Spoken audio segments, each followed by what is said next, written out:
elections. North Dakota Senator Heidi Heitkamp spoke with our colleague Kevin Cirilli about the importance of the Export-Import Bank when it comes to trade and of her relationship with President Trump. You are one of the few Democrats who engages one-on-one with President Trump, and he recruited you for the Republican Party, and tell me that story as happened when you met with him. I mean, I think, you know, and as I told the reporter, talking about issues like overregulation and trade, and, you know, he just said, well, you sound like a Republican, join the Republican Party. And your response? My response was, give me the XM Bank. So, would you got a wonderful sense of humor. Would you join the Republican Party if he gave you the XM Bank? Would you? But that's an unfair question. I want the XM Bank because I think that it is important to manufacturing in my state. It is important to workers. And I continually go back to those 250,000 jobs. The latest job report you saw, some trending downward. We don't know if that's going to be a glitch or if we'll see some seasonal adjustment. We don't know what's going to happen. But when you look at where we are right now, if we are going to grow as an economy, if we're going to reach the growth potential that I know that we can, we will only do it if we're exporting. If we're just moving money around this country, that's not new wealth creation. That's not bringing new wealth and right now, ironically, 17 was the worst trade deficit year we've had with China. And I'm not somebody who spends a lot of time on trade deficits. I think it's important to pay attention and watch, but our trade deficit in comparison with the overall amount of our economy is a question, or is a factoid that we all need to kind of focus on when we're looking at trade deficits. But we have got, as we have focused on trying to harmonize our tax policy, we've got to have the institution of the XM Bank up and running to be competitive, not just with China, but with France, with Canada, with Mexico, with all of the other 82 countries that have a credit agency like this.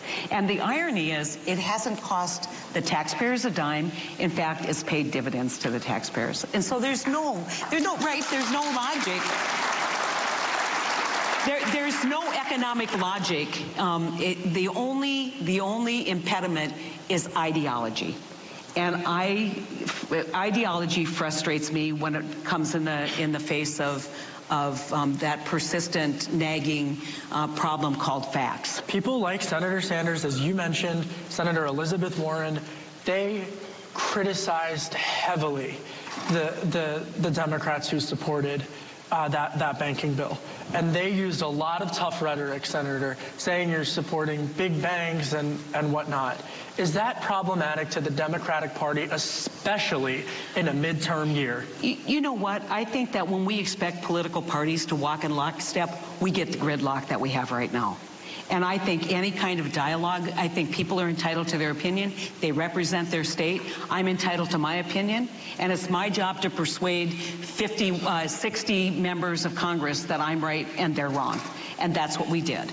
So, I mean, to me, it's all about the process. And I don't criticize anyone for what they're thinking or where they're headed with any of this. But what I do is I do try and correct the record, make the case, do my advocacy. And many times when you do that, whether for me it was opening up oil exports to, the production that we do in the lower 48 to exportation, whether it's looking at carbon capture sequestration, which would benefit not only coal companies but other industrial facilities, but also create technology that's going to lead to reducing carbon emissions in this country, whether it's looking at a bank regulatory bill that can balance the interests of small and keep the regulation of the largest institutions intact. That's all win-win. And when we lead with facts and we lead with advocacy on those facts, you can win still in Washington. And so I turn out the noise that criticizes on either side and say, you know, I'm going to just keep walking through that because I got a goal to do. And the goal is policy. It's not political debate. The goal is to get a policy that's going to move the country forward. And that's how I feel about the EXIM Bank. There is no good reason not to get a quorum. There's no good reason not to authorize and to continue this export finance agency. And when China says we're going to unravel our export finance agency, I will be first in line saying the time has come.